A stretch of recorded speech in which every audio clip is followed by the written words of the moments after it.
Orte. Willkommen Gedanken, Poesie und Stille. In Berlin, in der Hauptstadt der Literatur.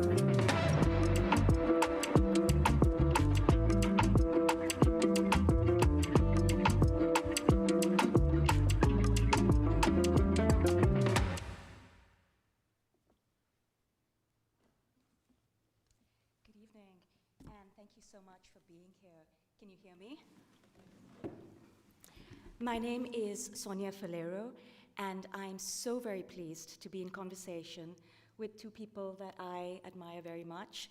They are novelists and they are thinkers. On my left, I have Beata Umbayeye Mariès, and on my right, I have Vivi Ganeshananthan. Beata Umbayeye Mariès is the author of a collection of prose poems, 2 short story collections, 2 novels, and most recently a book of nonfiction called The Convoy, which is based on her own experience escaping from the 1994 genocide of the Tutsi people in Rwanda. She was then only a child. The focus of our conversation today is her novel, All My Scattered Children. It tells the story of 3 generations of a Rwandan family torn apart by the genocide. At the center is Immaculata, the matriarch, who survives the war, her son, Bosco, who joins the exiled rebel army, and her daughter, Blanche, who escapes to France, marries, and settles in Bordeaux with her child, Stokely. The novel explores how the family struggles to reunite after being separated by genocide. Vivi Ganeshananthan is the author of 2 novels, most recently Brotherless Night, which was awarded both the Carol Shields Prize for Fiction and the Women's Prize for Fiction. Brotherless Night is set during the Sri Lankan Civil War in the 1990s. It follows Sashi, a young Tamil woman aspiring to become a doctor. As the war escalates, Sashi's life is turned upside down by the disappearance of her brothers and the demands that the conflict places on her. The novel captures Sashi's journey through the chaos of war and her efforts to make sense of the violence surrounding her. Both novels share common themes, particularly the impact of war, how it forces people to make difficult choices, leads to the loss of loved ones, and results in emotional, cultural, and physical displacement. Above all, though, I have to say, as a reader, I found these novels absolutely breathtaking and unputdownable. And it really is an honor for me to be in conversation with the 2 writers today. Before we get into the question and answers, I would like to invite the writers to give us a short reading from their books. I would like to start with Vivi Ganeshananthan, who goes by the name Sugi. Sugi, please. Thank you so much, Sonia, for that generous introduction. As Sonia mentioned, my people who know me well and my friends call me Sugi. I hope you will call me Sugi. And thank you for spending Friday evening with us. Thanks to Helen for inviting me back to Berlin. I spent a term here at the American Academy back in 2017, and it's nice to be back in Berlin and to be back at the festival. So I'm going to read from a short section in the middle of the book where the protagonist, Sashi, she's the 4th of 5 children, and she has 4 brothers, and the war has taken 2 of them away from her house, 3 of them away from her house. And so she has been left at her house with her mother and her youngest brother. And her father works outstation, which is to say he's frequently not home. And this scene is when the army has asked young Tamil boys who are part of the ethnic minority in northern Sri Lanka to present themselves for inspection. And the family has debated, should they do this? Does one follow that rule? And they decide to do it, only to realize that the army actually plans to detain all of the boys. So they detain essentially an entire village full of boys. And so Sashi and her mother are contending with this. When they shoved Amma outside the checkpoint, still shouting and screaming for Aaron, she realized she had no proof of what had occurred. She had not thought to ask for a receipt for her own son, but if she reported him missing later, she would have no way to prove her story. She got back in the first line, but the soldiers there recognized her and saw that she was without her boy. "You have to go home," they told her. This time they did not bother to speak in English or Tamil because they knew she understood. She hated that they recognized her. She wanted to curse them and their families and the government that had sent them here. "I left something inside," she said. "I just need to get it." "What was it?" one soldier said. Another soldier laughed a little, cruelly. "That's too bad," he said, leering. "Was it your son that you lost? A kottiya? Come inside with me, and we can find him together." Even now, I do not wish to translate that word, kottiya. Must we explain each humiliation to be believed? My mother pretended he had said nothing. "If you are going to take my son from me, you have to give me a piece of paper saying you did it," she said. "You have to write down what you have done." "We don't have to give you anything," the first soldier said. "You're finished here. You can go home." This unbearable conversation might have continued, but another woman intervened. Telling the soldiers to leave my mother alone, she pulled Amma out of the line. Mrs. Anthony Pillay, a lawyer, had been one of my father's batchmates and recognized my mother. The army had detained her son also, she said to Amma, even with her informing them that she was a lawyer and that her son had done nothing wrong. Mrs. Anthony Pillay was upset, but also determined. She counseled Amma to wait until the next day, when they would be able to join forces with others in the same situation, others whose sons were suspected of being tigers. "They seem to have some sort of plan," Amma said to me over her uneaten meal. "Aaron didn't say anything suspicious before they took him. They took him just because they wanted to and because they could. I think I did not really believe it could happen. I should have known." "You couldn't have," I said. "How could you have known, Amma? They made it sound like they would send everyone home." In those early days, you see, we were still bad readers of the army. By the next morning, word was everywhere. They had detained 360 boys. The detainees had been removed to an unknown army camp. Everyone in our village knew a boy who had been detained, it seemed. Everyone had a son or brother or had gone to school with a boy who had come under suspicion through no fault of his own. Very early, before the Anthony Pillays were to come and get her, Amma and I went to Auntie's to call my father and tell him what had happened. This time she did reach him. With the luck of a good connection, his voice rumbled loudly through the receiver so that I could hear it too. To my surprise, I realized he was telling Amma just to wait. "No," she said bluntly. I had never heard them argue so baldly. "Anything could be done to my brother while he was in detention," Amma said, "and it would be too late." It was already too late, and she had to do something. "What," she asked again, "should they do?" "They will release him after checking when they see he hasn't done anything," Appa said. To Amma and me, this sounded impossibly naive. The military already knew that he hadn't done anything, I said to my mother. They had come to check everyone as a form of harassment. She covered the mouthpiece with her hand and mouthed, "I know." She let my father talk for a minute longer and then hung up. "He thinks I should just wait," she said in disbelief. "Can I come with you, Amma?" I asked. "Hurry," she said, already halfway out the door. I'll stop there. Thank you. Thank you so much.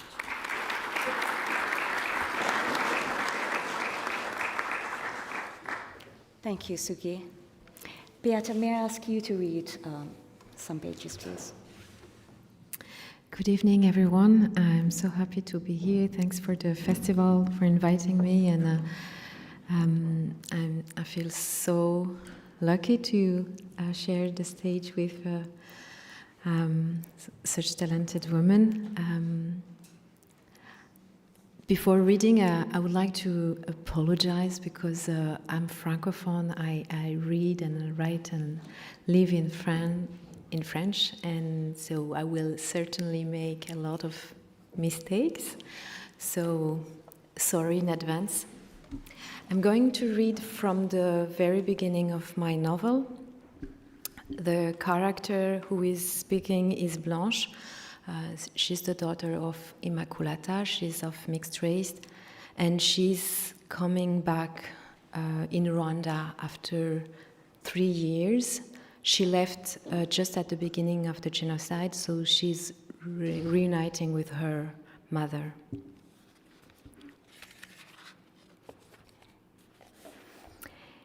It's that time of the day when peace ventures outside. Our killers are tired from their long day's work. They're heading home to wash their feet and get some rest. We let our hearts nod off for a moment and wait for dark night to fall so we can go out and scratch the earth for a yam root or some sweet potatoes to eat, a puddle of water to sip. Between them and us, the dogs, who have been running all day, begin to get drowsy, their bellies stuffed with a human feast their race is not about to forget. Soon, they'll turn wild and even start biting into living, moving flesh, because they figured out that there are no longer any borders between animals and their masters. But for the time being, tiny, clandestine peace knows that there's not a single living soul out on the roads that can capture it. And so, it can go out to greet the tall grasses as they straighten their spines on the hillsides. And the birds that stayed all day with their heads tucked under the wings so as not to bear witness, so they'll never be called to testify at some tribunal, a day which will surely come. Peace goes out to greet the flowers gorged with water from the rainy season, still struggling to exhale a fragrance of life in spite of it all, in a place where the stench of rot has seeped into everything. That's what you will say when you still used to speak, Mama. Your words full of holes, while you waited for your son Bosco to come back from the cabaret that night in 1997. You will use the present tense at that late hour of the day to share your memories of the month of April 1994, as if those 3 years had not irremediably separated us. And the white wreath of smoke that escaped from your hand or came from my half-open mouth, yours, Impala, mine, Inhore, 2 cigarette brands from before, the only ones we still wanted to smoke, as if to ward off the killing time, unless it was just a way to suffocate slowly on the effluvia of the past. Our wreaths met and enfolded us in a reassuring cloud. Sitting on the same woobly little wooden bench as before, on the Barza, the terrace, on the main road of Butare, and the broad trunks of the jacaranda trees hid us from the passers-by. You lapsed into your memories of the month of milk that became the month of blood. Ukwezi kwa mata kwahindutse ukw'amaraso. Between 2 moments of silence, when you might just as well have been sobbing your heart out, and I listened to you, wondering whether my hand, which was itching to squeeze your wrist, might not startle you. So I didn't move, but blew my smoke towards yours so that it will reach you and loosens your clenched sorrow.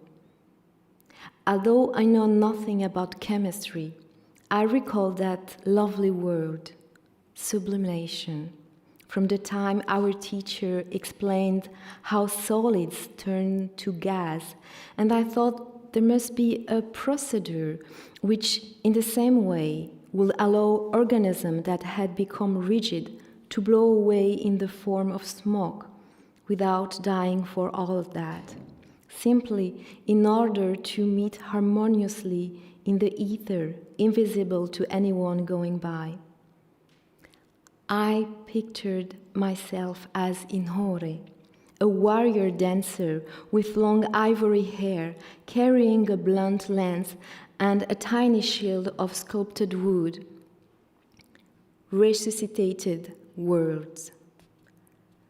As the valiant Inhore, with my arms outstretched, my back arched, I'd cause the earth to tremble. My feet will be decorated with little Amayugi bells, and I cause the threatening enemy to retreat by voting your mighty deeds, your children, your lovers, your freedom that had come at such cost.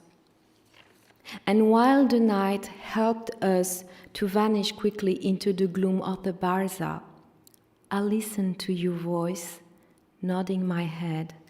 And in my movements if my movements were imperceptible because I had long forgotten how to touch you up there in the smoke, I caused them to dance, those strands of white sizzle decorating my brow like an Inhore, dancing poet, ceremonial combatant capable of warding off your death that month of April.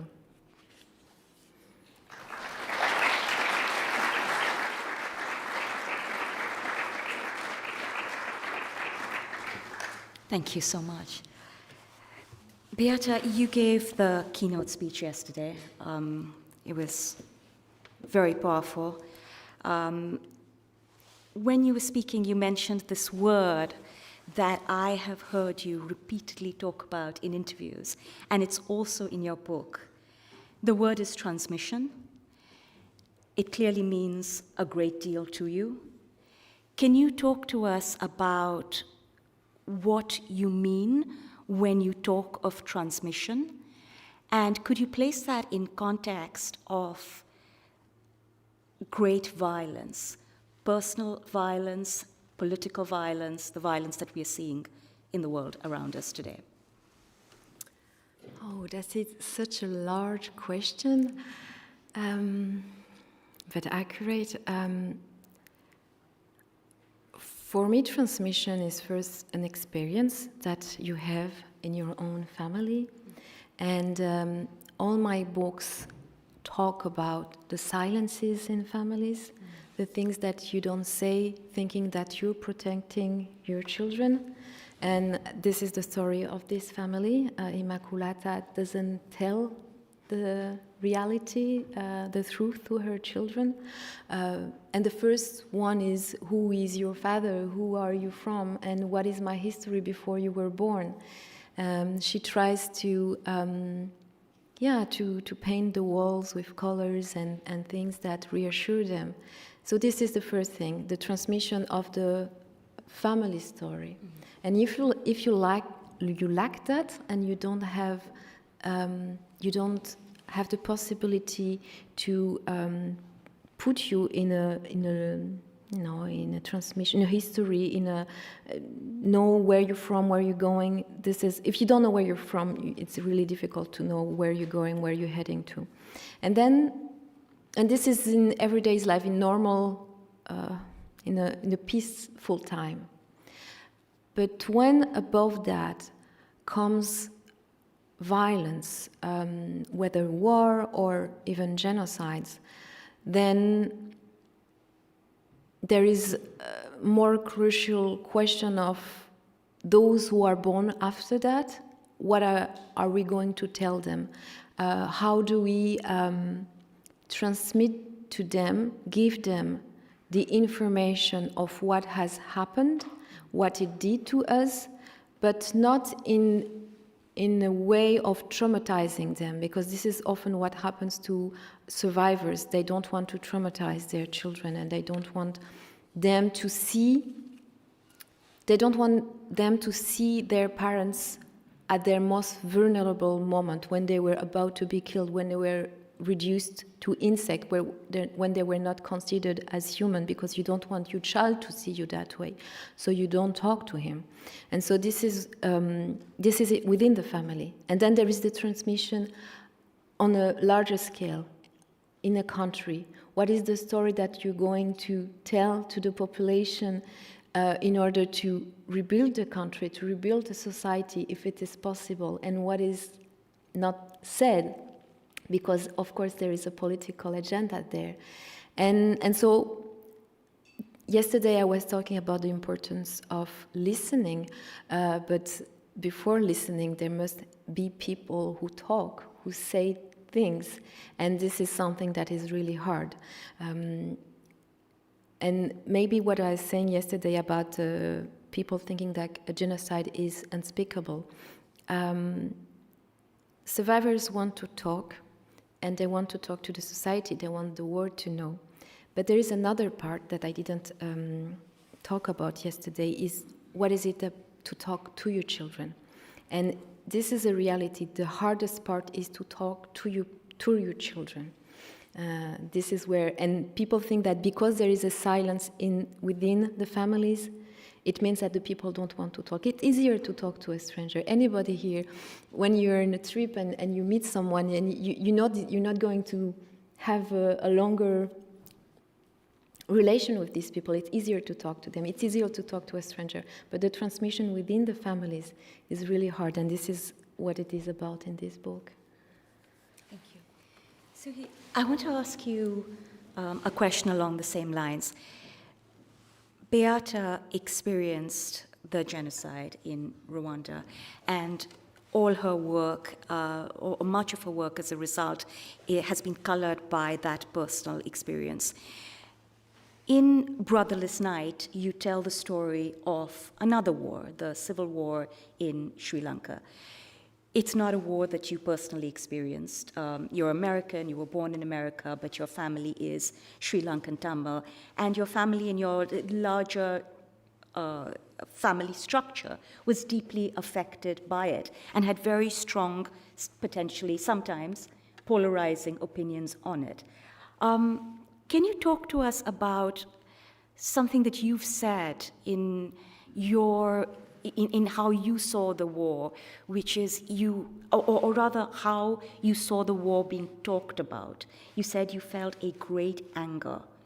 And in a way, Brotherless Night appears to be a corrective. Can you talk about that? Sure.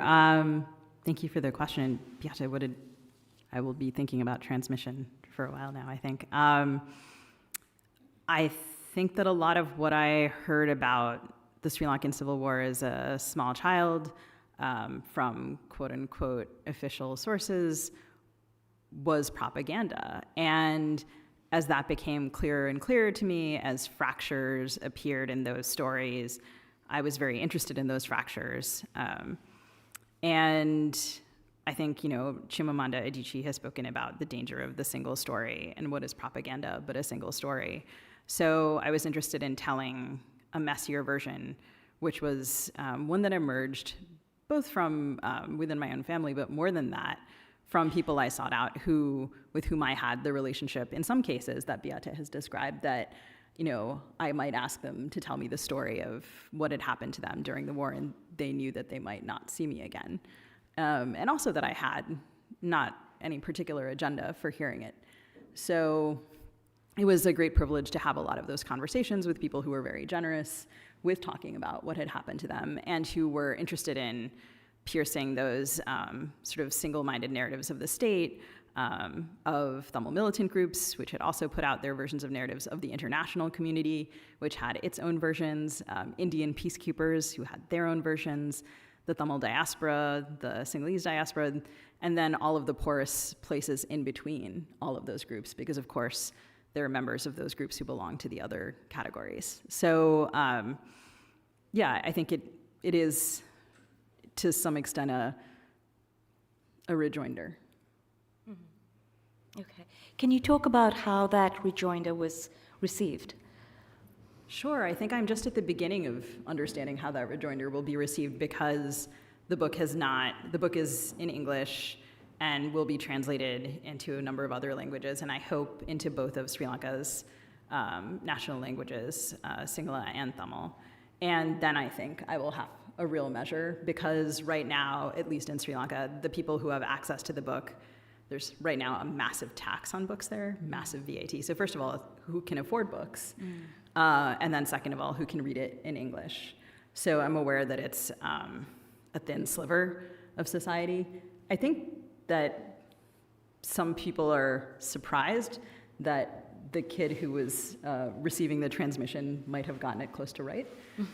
So that's very flattering, and was sort of the point. I think the notion that, right, I think of course there are certain parameters and boundaries of lived experience and places that I ultimately can't access, but also you can actually go pretty far if you pay attention. So I think I took that a little bit like a dare. That sounds like you. You know, the three of us had breakfast this morning. It was great sandwiches, great coffee. And at one point we started talking about having to constantly explain things. And the idea of explaining things came from different places. It was explaining things as women, explaining things as people of color, explaining things as members of the global majority, but then also talking about the personal experience of war or the impact of a civil war in countries that are not considered the center of the world and countries that do not get the attention that they deserve, even when they need it the most. And Beata, you said something that really stuck with me. You kind of leaned back and you said, I am so tired of explaining. So I want to talk to you about that concept of when you write your book, you know, there's the information that you have experienced, there is the information that you have researched, there is the craft that allows you to produce a novel, and then there is also explaining. How did you deal with that? Explaining war, explaining Rwanda, explaining the experience. Was there a point where you said, I'm going to explain, or I'm not?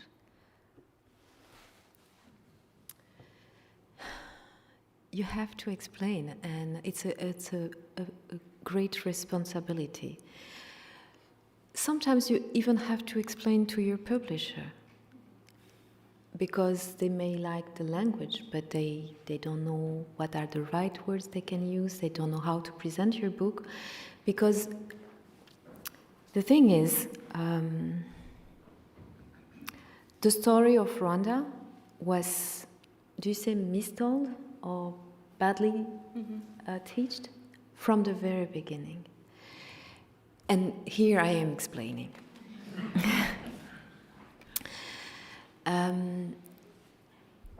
There is this idea that we started to exist only when the white men saw us.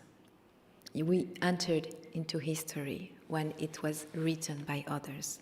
And what happened with Rwanda? Rwanda was an old country and one of the last countries to be colonized, because it is in the middle of Africa, and by the time they arrived, and also they had a big army, so they were fighting against the people. First it was the German. They didn't stay for long. They lost the First World War, and then the Belgium took over the country. But when the colonizers arrived, they found a society in which that was very complex, in which there were different lineage, there were different clans, and there was another category, which was not the most important. It was one of the categories. In all the society, you have different categories. One category that was Hutu, Tutsi, and Twa. To summarize it, I will say that the Hutu were farmers, and Tutsi were cattlers, and the Twa were more like artists. But this was not the most important in the society. That of course we know that colonization is not about going to understand societies. So instead of trying to understand this complex society, the Belgium especially, who had ethnies Wallon and Flamand, those who speak Flemish and those who speak French. Those are, you can call them ethnies. But they came with this. They came with a lot of myths about the sources of the Niles. They came with a lot of representation. And they decided that this is you are two different ethnies. Hutu and Tutsi, we do have the same language, we do have the same culture, we did have the same pre-colonial religion. So you wouldn't call us ethnies, but they decided that, and it was even a racialization of the society. They created ID cards in which it was written that you are Hutu and Tutsi, and your sons and daughter will be Hutu and Tutsi. Whereas before you could go from one group to another depending of if you had a lot of codes and things like that. And the other thing was like the divide and rule thing. So first they decided that the Tutsi, because the king was a Tutsi, but there was also some Tutsi who were not very rich, and there were some crowns in the north with Hutus, but they decided that the Tutsi are going to be those who go in class, those who get the high position in the colonial administration, and that created a hierarchy in the society. But when the Tutsi decided in the 50s, started to ask for independence, then the Belgium went to see the Hutu and say, you see, you've been, what's the word, oppressed by the Tutsi, so now you can take take the power. And instead of building a post-colonial society that will be democratic, we had a post-colonial society that was racial. So 100 years after the arrival of the first white man, German man, there was this genocide. And in 1994, once again, instead of saying, okay, this is the story, because a genocide is very political, they presented, the media all around the world in the Western countries, presented it as tribal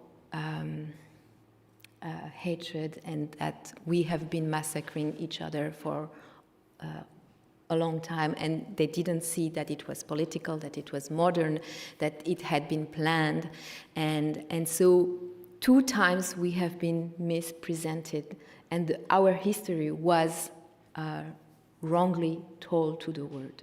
So when you say, okay, I'm going to write, and I'm going to write about this history, it's a way of taking back the power on the narrative and saying, okay, this is who we are, and we are complex people like everybody. We have complex relationship, and it's not that simple, and it's we have the right to complexity like everybody else. But each time people will say, okay, you know, I don't know who are the bad, who are the good, who to do the tutu, and so you have to explain again and again. And of course, this is not a book of history, this is not a book of politics, it's a novel. But I have the impression that, because I have experienced this as a reader, and I did experience it while reading your beautiful, beautiful novel, when you enter in people's life, they are like you, their emotions, what they go through, you could go through this. And it was a way for me to distance, to avoid the distance when people talk about Africa, this is far away, and those people are not like us. No, when you have this kind of story that could be universal, then I had the feeling that people will stop looking at us or thinking at us as you know, tribes who have been killing each other since the beginning of our history. And so it's always a mix of I want to tell a story that can be everywhere else in the world, and also I want you to understand. And so people will say, okay, I didn't get all the history of Rwanda in your book, but this is a novel, it's a craft, and it's not about this. But I always think that after reading my book, people will get more interest, and maybe after that, they will read books of history written by the Rwandans or European people who did a good work and didn't apply all those clichés. So each time when I'm signing books, I have a list of advices. If you want to know more about the history of Rwanda, read this person. Don't read this person because he's saying enormous mistakes, but that's it. It means that you can't be just a novelist. When you come from our part of the words, our fringes of the words, that who decided that we're not in the middle, the center of the word? Other people. But you can't just be, dancing with words, having nice stories. You always have to explain to people. And yes, sometimes you get tired, but it's worth it. Thank you.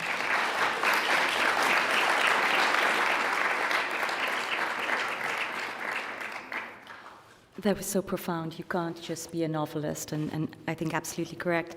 You made a really interesting point where you talk about how colonialism essentially created the rifts that didn't exist before, and rifts that ultimately culminated in a genocide. And I think that is true of events in Sri Lanka as well, because the rifts that ended up leading to the Sri Lankan Civil War go back to the time when the country was colonized. When the British landed in Sri Lanka, they created divisions. It was beneficial to them. It was part of their policy of divide and rule. And of course, they brought in many Tamils from India to help with on the plantations and in other industries that they wanted help with. Keeping those communities separate and creating a hierarchy was extremely useful to them, and it's something that we've seen happen in India, we've seen happen in Myanmar as well, for example. In a way, then, we can say that events of recent history have deep, deep historical roots. Is that part of history also something that you factor in while thinking about how to tell your story and increasing your burden as a storyteller much more? When you say that part of history, do you mean the colonial period? Absolutely, yeah. Sure. Well, so this is interesting because, Beate, that was such an amazing answer. And now I want to go and read all of your books and compare the explanations in each one. I'm always so curious, right? Do you repeat, not you specifically, but sort of broadly writers, do you hit upon one explanation that's good and then sort of sneak it into every book? Or do you, to keep things extra fresh for yourself, do you explain it a little differently? Does your own understanding change? Because, right, Sonia, you're such an extraordinary journalist, and I am sometimes an occasional and former journalist, and the word for this in journalism is boilerplate. So if you look at an Associated Press story about Sri Lanka, for a streak of time, they'll all be written by one guy, and his name won't be on there if it's reprinted in a different publication, and there'll be the same stock paragraph. And if someone should get that paragraph wrong, it will get chewed over again and again, and it'll reappear, it'll get folded into other stories, it'll get entrenched in a way that is very hard to dislodge. So, for example, right, the narrative of Tamils in Sri Lanka and the narrative of the war is often described as between Tamils and Sinhalese. And I have sort of, after a lot of homework, have sort of hit on a phrasing that I think is correct, which is, a war between Sri Lankan government security forces dominated by ethnic Sinhalese versus Tamil militants, right? And so who's not in there? Civilians. And then there's also other stakeholders. So Muslims, who in Sri Lanka are a politically distinct community, are erased from that narrative. And they have a really significant role in Sri Lankan politics and history and in the war. So to explain the parts that aren't normally explained or that are omitted, the British did bring over Tamil workers to work in tea plantations, and also there was a Tamil population in Sri Lanka that preceded the British. So there are several different distinct Tamil communities and Tamil-speaking communities. So in the upcountry.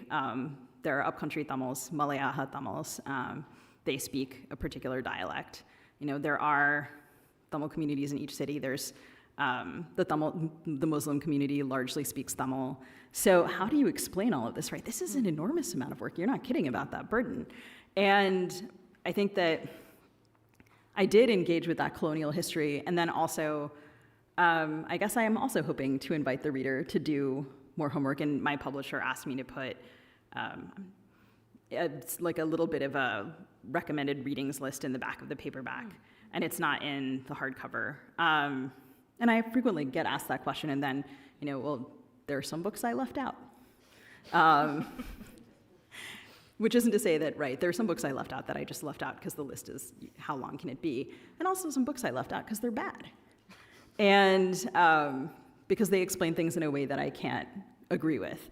But I also am trying to position the story and myself in a way that suggests, right, not only did I not live through this, but also there are so many other stories. So sometimes people say, if you could recommend one history book about Sri Lanka to me, what would it be? And I always say, please read 2, consider 3. Go to why should you stop at 1? So I think everyone sort of feels like they have, only so much time. And I guess I appreciate that.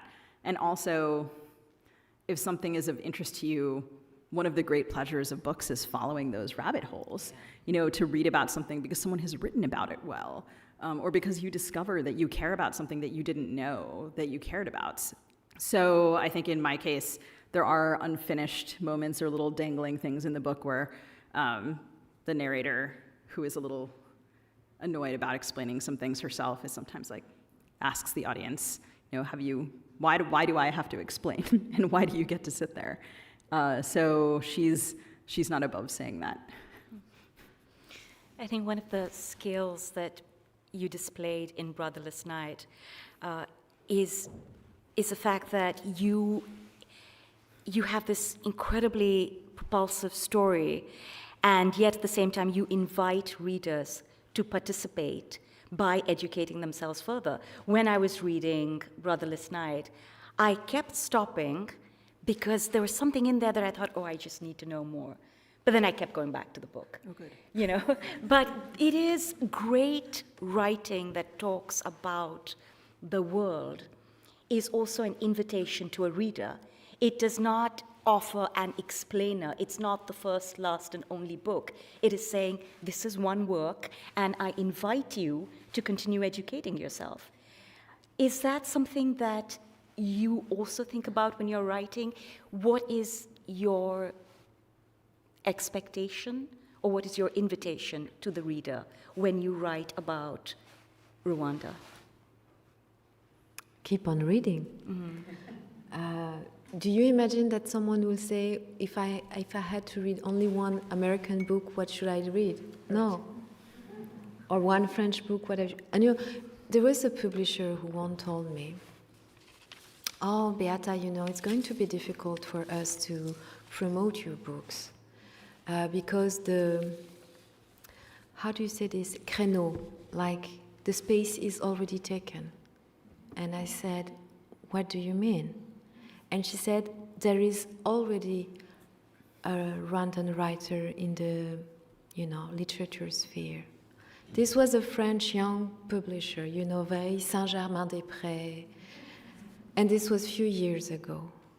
And I said, can you imagine that you could tell a French or a German writer, there is already a French or a German writer, so we don't need any more. But this is what we're facing.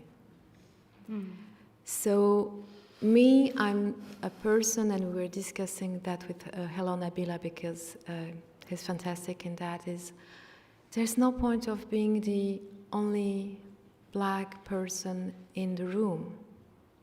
It's tokenism. So we have to be collective and say, my story is this one, my type of writing is this one. There are plenty of others from my place, and they will bring you beautiful story. And that's why I'm always promoting younger Rwandan writers who arrive, other artists, and if it's only if we show how different we can be, how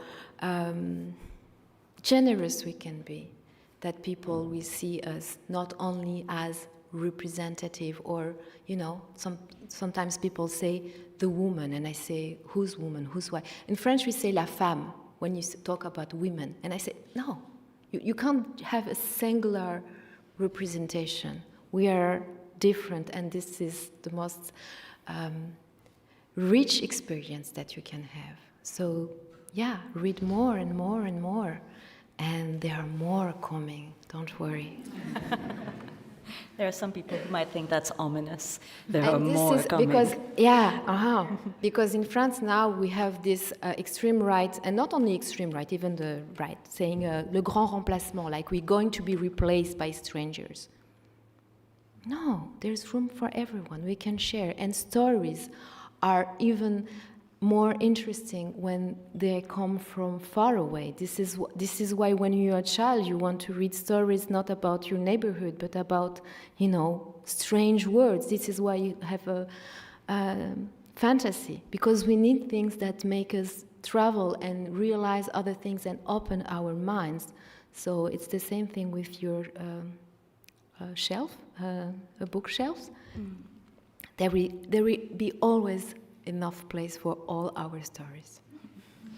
I do think there is a wink and a nod.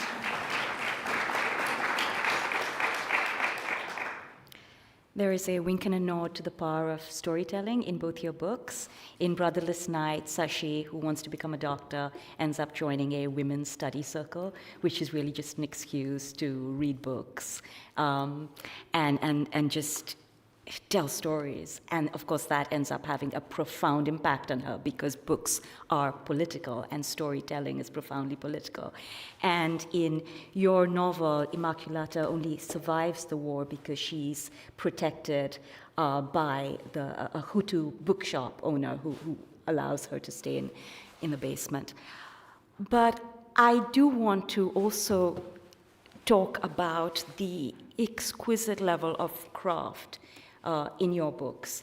You have the personal story, you have this incredible, very long history, you have the fact that you are novelists, and your primary commitment is to writing a book that displays your power, your control over your craft.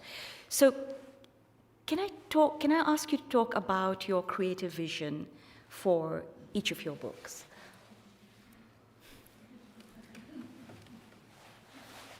Thanks for your question, which is very large. I started writing my book when I was 24, and it is 20 years later.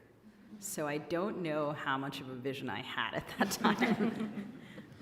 Certainly if I had had any idea that it would take me that long, I might have done something differently. And I wasn't particularly organized, and I had a sense that the history was a very large thing to apprehend, and fortunately I had a lot of help.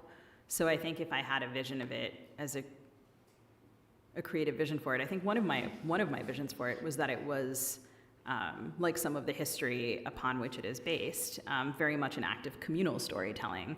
So there's an interesting tension there between it being a novel in the first person, and also a novel in the first person that is responsible to a collective, that is interested in the collective, that does not particularly want to have authority over the collective, doesn't want to be singular, and sort of resists a notion of kind of singular representation in its structure. So it does have in it, Sashi directly addresses the reader. She contests very early on some of the language that is used to describe Sri Lankans of different backgrounds. Specifically, she talks about the rhetoric of terrorism on the first page of the book. And she says, I'm going to use these words to get your attention.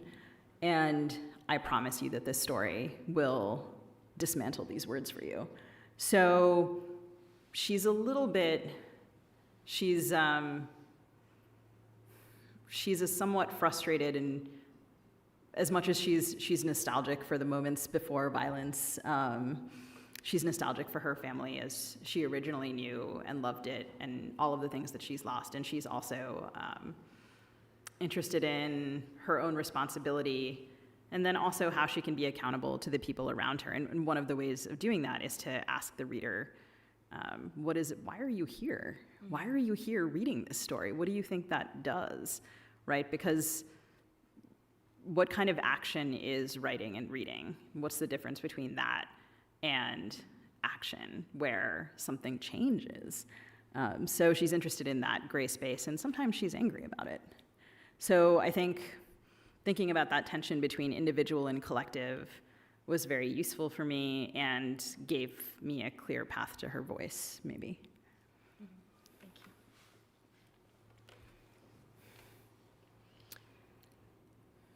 I am a short story writer, and this is how I started writing. And it was important for me because I always, even if I write in French, I always want to connect my writing with my own language and culture. I come from an oral culture, and we used to have kind of short stories that we will tell. So I wanted to write a short story collection, my first book, and then I wrote another one. And in France, I don't know how it is in Germany, but the publisher don't like short story. They like to translate short stories from the US, from Russian writers, from South Americans, but when you write a short story collection, you don't get published. And people will tell me, so Beata, when are you going to write a novel? As if when are you going to grow up and do real work? And I'm a little bit stubborn because I started writing when I was old. I was more than 30 years old. And I was starting, I had planned to write a third short story collection. This is how all started. And so it's the short story that it is at the end of the book. Le Pays Coupé, I don't know what's the... And writing this short story made me think of a lot of families in my hometown in Butare, of mixed race families. And I started, it was like a small tree growing in my head. And one evening I came back home because I was working in a library because I have very noisy neighbors. And I came back in the evening and I told my husband, I have a story here, but I don't think it's going to fit in a short story. So it was like I relentlessly decided. I decided to write a novel, but I didn't know how to write a novel. I had no clue. I only knew that it would take me time. Mm-hmm. And at that time, I couldn't afford a lot of time. Short stories really, as I think Virginia Woolf once put it, it's very good for women because this is something you can do between doing the, taking care of the kids and cooking. And I could do that like 2 hours and I go in a cafe and I write. And so I needed money. I needed to stop working to write my novel. So I used to work in NGOs, and I used to write, proposal to get funding. So I did the same thing with my novel. I wrote a proposal to get a grant, and this helped me organize. So I wrote every summary of every chapter, and so that's how it all started. And I need that, but while writing it, because I did get a grant, I could take 6 months off. There will be other things coming, and I was surprised by, for example, I had not planned the son to be a musician because my son was playing music very badly at that time. So I had all this other noise coming, and so I decided he'll be a good musician in the novel. But and eventually, each chapter, and all my novels are like that. Each chapter is a different character, and you could say that each chapter is like a short story. So I think I'm still a short story writer, even if now I write novels and the publisher are happier. I want to move this conversation to a even larger canvas, actually. I've always thought of writers as being political. I don't even know how you can be a writer and not be political. I don't understand if it's even possible to write and not engage with the world, irrespective of the genre in which you are writing in. We are, and this is very relevant to the subjects of your work, living in a time of genocide. We are living in a time where among the many victims of the genocide are writers and poets and artists. But we're also living in a time where writers who wish to respond to the genocide, even if it is only to respond to the death, to the killings of writers, feel that they cannot do so. And I think this is a subject that is especially relevant to both of you because your books are about choices and they're about moral choices. Can you talk about your approach to writing in a time of genocide, and very specifically in relation to what is happening in Gaza? Sure. So, as I mentioned, I started writing this book so long ago, and it very intentionally centers civilians, because I felt that was a narrative that hadn't been represented by the militarized stories that I described before, right? That people who bear arms had been at the center of the narrative. And so I was interested in depicting what civilian life was like in a militarized society when you had maybe not grown up that way, or maybe if you had grown up that way. So I think that is how I write ever since October 7th, and I think, maybe, to some degree, this should have happened earlier than October 7th, but every conversation I've had about my book since October 7th has featured someone who wants to talk about Gaza and Palestine and Israel and civilians. And sometimes you get someone in the audience who wants to talk about Sudan. Sometimes you get someone who wants to talk about Ukraine. But really, it's Palestine that comes up over and over again. And I think when I read my own book now, it's impossible for me not to see it with that lens, because you have, in the Sri Lankan Civil War, which I'm realizing now that I haven't explained, stunning. The Sri Lankan Civil War is generally dated from 1983 to 2009, and my narrator, Sashi, is looking back from her middle age on her teenage years during this war. And so one thing throughout the story is, it's in the first person, she survives. Mm-hmm. You know that.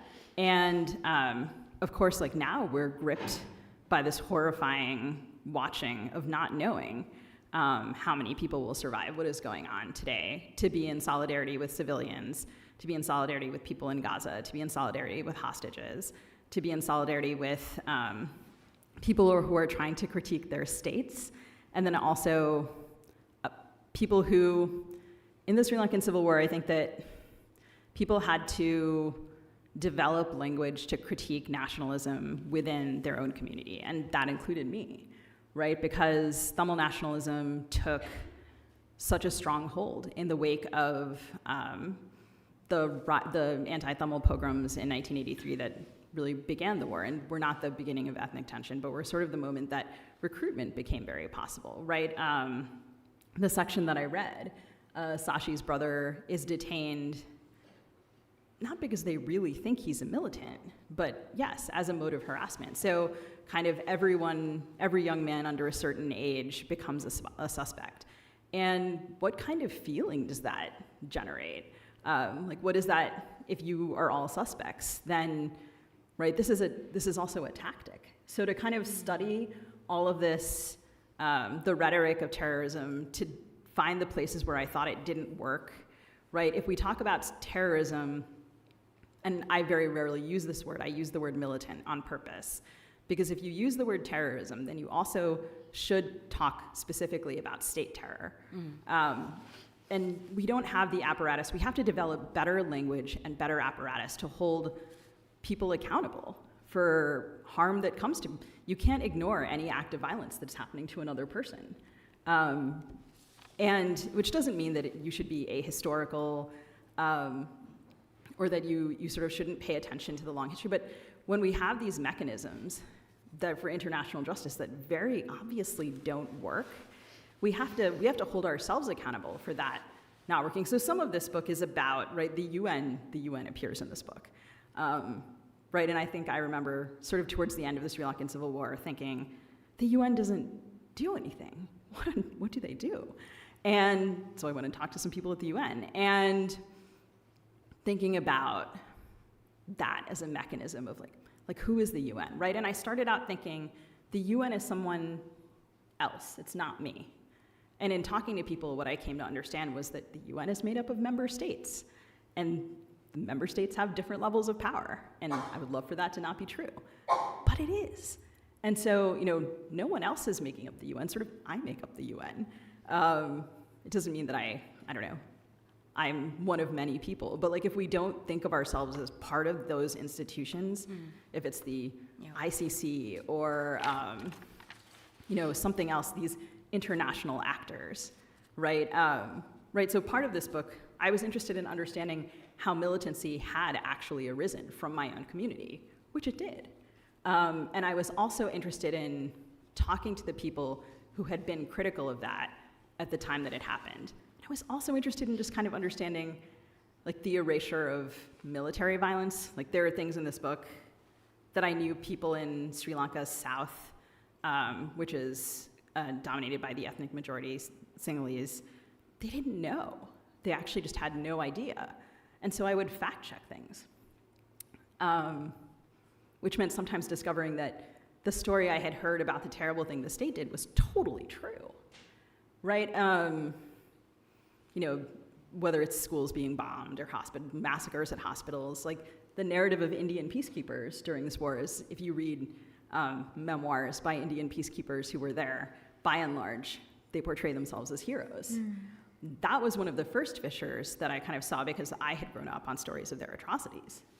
So I would go to the library and read a book, and I'd be like, well, that's a very long, ornate lie. And so I became sort of very determined to, I was grateful to be able to use my skills as a journalist to write a novel, which I think people read in a different way. But like the stories of Gaza, like the stories of civilians in Gaza, like the stories of civilians around the world who are at risk of violence. And now, this violence is creeping into spaces where it didn't exist before, right? It's very proximate. For some people, it has been proximate for much longer. So I think that, it's weird to me that I wrote a novel that then I can now only read, I always read it through this lens in addition. I always think of Gaza when I think of my own book. And I always expect to have a conversation about it. And also, that violence had precedent, which is, I guess, one of the things that I learned. That answer took a very long, strange road. Thank you for all bearing with me.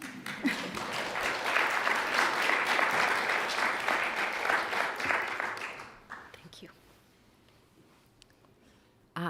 As a survivor, I always thought that literature was a safe space. And for me, I first identified with the survivors of the Holocaust because when I arrived in France, those were the testimonies I could find. And they really helped me. And then I have this experience that is really something important for me. I had a collection of poetry that was published in Montreal, in a French-Canadian publishing house, Mémoire d'Encrier. And the co-editor, publisher, is Palestinian, Yara El-Gadan, great writer. And they invited me in Canada to present my book. It was around the 30th commemoration of the genocide against the Tutsi in Rwanda. And so we went on a tour, Yara and me, and we were welcomed by the big Rwandan community in Canada. A lot of them are survivors. And we had this something really strong where Yara, who is really frightened, horrified by what is happening to her family, her people in Palestine, will feel that she could identify with our history, our grief, and that she was in a safe space with us. This was a very strong moment. And I think we have to fight to keep literature a safe space for people who are survivors, who are victims. Find words that have the shape of their wounds, who can identify with our stories. And for this, I think we have to keep talking about what's going on in Gaza and make sure that for everybody, each life is important. Each life is important.